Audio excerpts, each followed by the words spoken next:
Magaling ka, di ba? Why are you taking it against me na may narating ako sa buhay? Why? Is it my fault? Na unlike you and Kuya, I chose to stay and study? Is it my fault that I worked hard para sa kung anong meron ako? Is it my fault that I have the means to help you? Huh?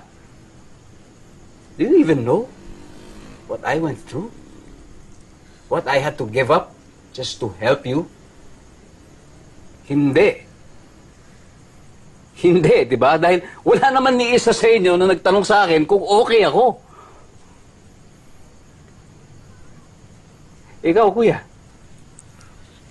nung nagtrabaho ka abroad para makamit yung pangarap mo sa pagsasayaw, wala ka namang narinig sa akin na kahit anong reklamo nung kinuha ko yung responsibilidad mo sa tindahan.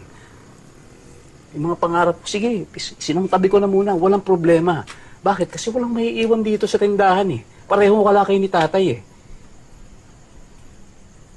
I just wanted to be a good son. I just wanted to be a good brother. To the point that I couldn't even be a father to my own son.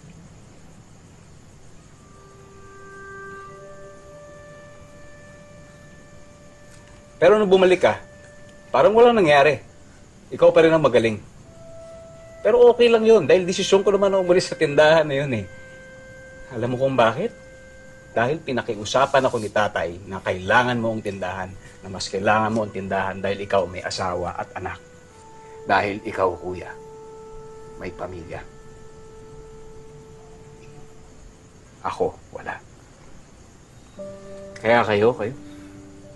Kayo lang naman ang meron ako. Kayo lang ang pamilya ko. But why is it that you always make me feel that I am the enemy? Not a brother. Not family.